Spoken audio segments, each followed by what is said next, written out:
What's up, Taiwan? I'm Erika Liu with news from here in Taiwan and around the world. Taiwan's 2025 government budget could be disrupted by a recent controversial amendment passed by the country's legislature. That's the warning from Taiwan's cabinet, and it comes after a slew of amendments were rammed through by lawmakers last week. Rick Liu has been following this story for us from the legislature. Taiwan's cabinet is warning that a controversial amendment passed by this legislature just a few days ago could severely disrupt the way they spend their budget. They're saying they might have to cut as much as 30% of parts of the budget, including that all-important defense spending. Taiwan's government is split, with a ruling Democratic Progressive Party president and his cabinet, while this legislature is in the hands of main opposition parties. They've been clashing, quite literally. We've seen brawls in the legislature over the last few days over a controversial amendment that would reallocate funds from the central government to local governments.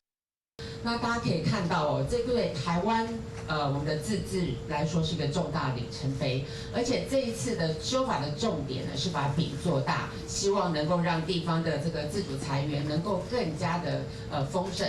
事实上，你们只为了你们把这些钱分配来地方，地方未来要怎么使用，你不知道。地方是不是用来绑桩，是不是在做一些无效的小型工程，你也不知道。This is one of just 3 controversial amendments that were passed over the last few days. Another changes the way that Taiwan's constitutional court works, and another will make it harder for Taiwan citizens to recall their local politicians.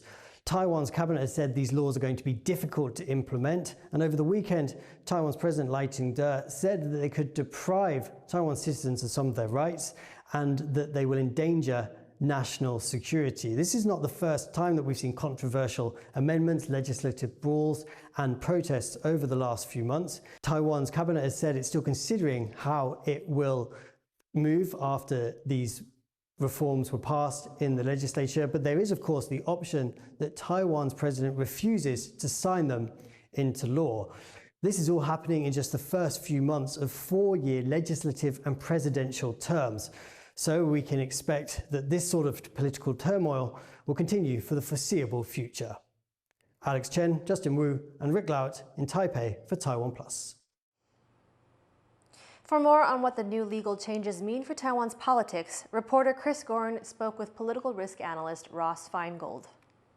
I think when a lot of people see this footage of fighting in the legislature, they may think this is a government in disarray that is dysfunctional.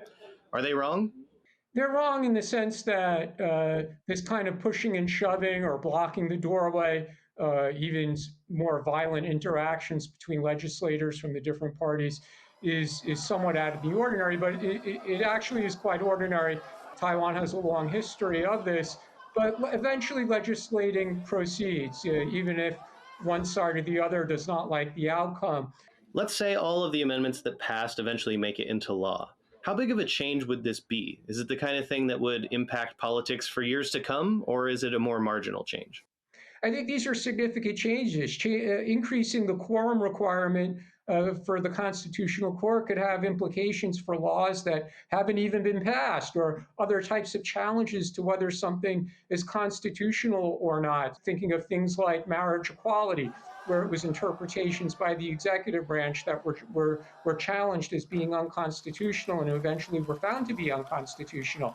And the same thing with the allocation of government revenues between the central government and local governments. If that remains as is post-amendment, that means going out into the future, the amount of money that the central government could spend is going to be significantly reduced, and the amount of money that local governments can spend, where that's basically handed over to them for spending, will increase substantially. This would also benefit the Chinese Nationalist Party because they control far more local governments at the moment than the Democratic Progressive Party does. Is this about separation of powers, or is this purely partisan? In other words, if we were to see the party of the president and the legislative majority flip, would you expect to see a DPP majority reverse these amendments?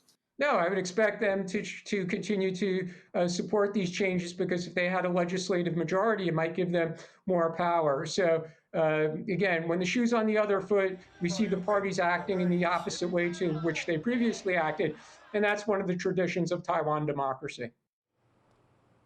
That was political risk analyst Ross Feingold. Legal changes to the way Taiwan's constitutional court operates could potentially paralyze the country's highest judicial body. Leslie Lau explains more. Taiwan's legislature recently pushed through amendments to change the way the country's constitutional court operates. Under current rules, the Constitutional Court needs 2/3 of sitting justices to be present in order for a case to be heard. And rulings can be determined by a simple majority of the justices in attendance. The legislature's new rules mean at least 10 justices must attend a case, and 9 of those must agree when they rule something unconstitutional. Taiwan's Constitutional Court normally has 15 sitting justices, but because of term limits, 7 seats are currently vacant, leaving only 8 seats filled.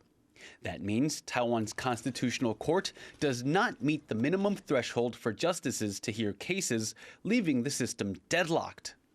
President Lai Ching-te of the Democratic Progressive Party has appointed new justices to fill the vacancies, but the opposition-controlled legislature, which must confirm the nominations, has stalled proceedings, saying that Lai's picks are too partisan.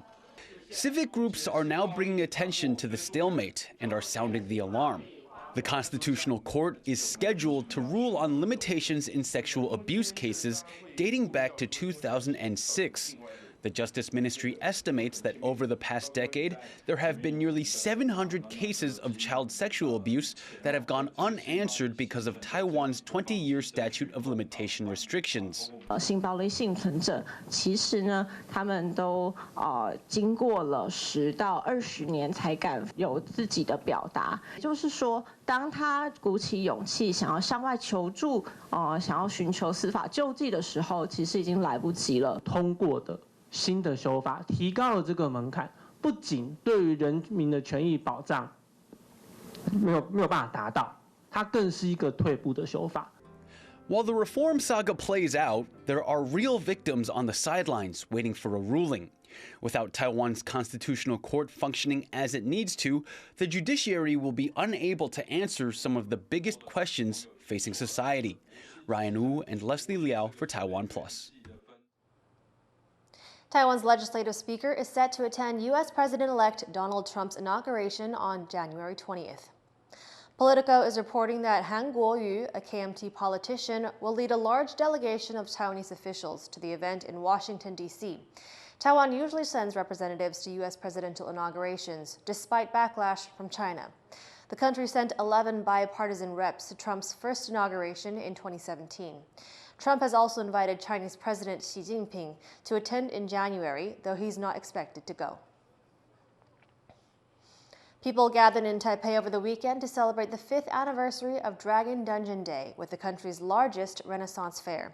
Millie Hughes went to meet some of Taiwan's live-action role-playing community to find out more. Here at Taiwan's largest Renaissance fair, the LARPing community, otherwise known as live-action role-players, are gathered here today wearing their favorite costumes inspired by European medieval history. Dennis is a member of Taiwan's LARPing Society and one of the organizers of Dragon Dungeon Day.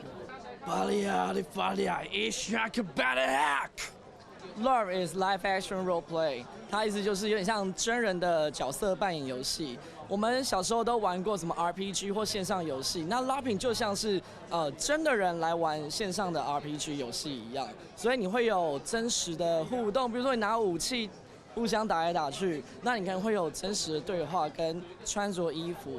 那这个是 LARPing 的主要定义。其实，在台湾的 LARP 发展的还不错，有各式各样的社团，北中南都有自己的社团。那每个的风格也不大相同，然后其实玩家会去尝试各种不同，然后找到更自己喜欢的社团。Adventurers are invited to complete real-life quests by finding clues at all the stalls, offering fun and fantastical finds. Those who complete their quests will be rewarded with badges like these. Other activities involve archery, interactive board games, trying on armor, and battle simulations. Also, a medieval music performance.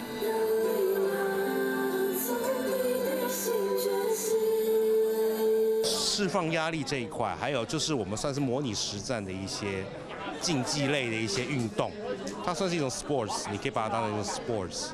Yes, I'm a LARPer. I've been doing it for about 7 years, I think. I knew about it in the US, but I didn't really have a chance to do it until I got here. I think we're growing a lot. It started out, just like maybe 20 people in a park, and now we have big battles where we might have 100 or so people. 我是第二次来这边，去年也有来过。这其实这个市集第5届，是我第5次来。对。 我身上有5个胸章，这个是第1届的、第2届的、第3届的、第4届的跟第5届的。这是我第2次来参加。I think this community is growing very largely because I've heard from them that initially the scale of this group maybe just hundreds, but now it becomes thousands or 10,000s. So you can see the flow here is very huge. Yes, it's a proof of this community is growing. Whether a seasoned LARPer or a casual fantasy fan, Taiwan's largest Renaissance fair has something for everyone. It's a space to let out your alter ego, explore a world of new identities, or engage in a new hobby. Although just in its 5th year, the organisers here hope Dragon Dungeon Day will gain legendary status and earn a place in Taiwan's cultural landscape. Luffy Lee, Bryn Thomas and Millie Hughes for TaiwanPlus. Taiwan is set to become a super-aged society next year, meaning 1 in every 5 people will be aged 65 or older. As the population ages, elder care is becoming more and more important. And there's one competition in Taiwan highlighting the benefits of health maintenance for seniors through weightlifting. Leslie Liao has more. 90-year-old Zheng Chen Jinmei is on a mission to prove that weightlifting is not just a young person's game. She's deadlifting 35 kilograms at a competition for people aged 70 and above. Then she ups the weight and lifts 40 kilograms like it's nothing.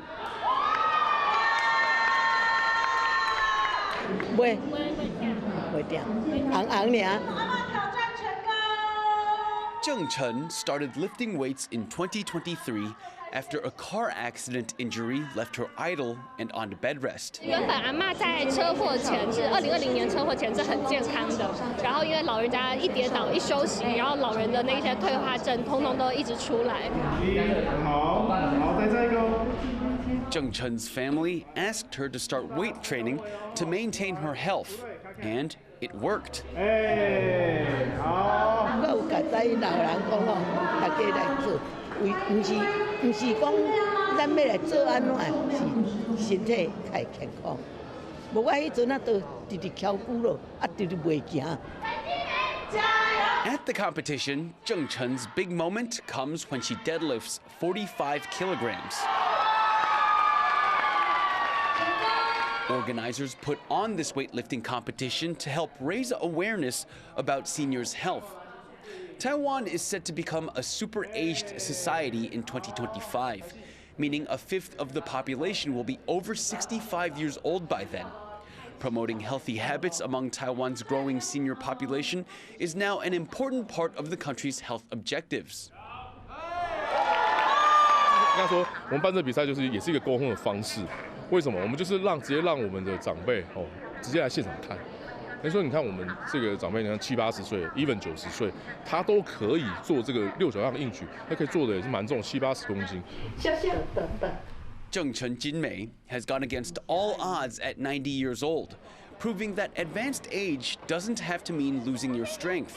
With an iron will, pumping iron is still very much anyone's game. Dolphin Chen and Leslie Liao for TaiwanPlus. Thank you for watching What's Up Taiwan. Finally, check out these images of dozens of Santa Claus-clad stand-up paddleboarders in Thessaloniki, Greece's 2nd largest city. I'm Erika Liu. Take care and see you next time.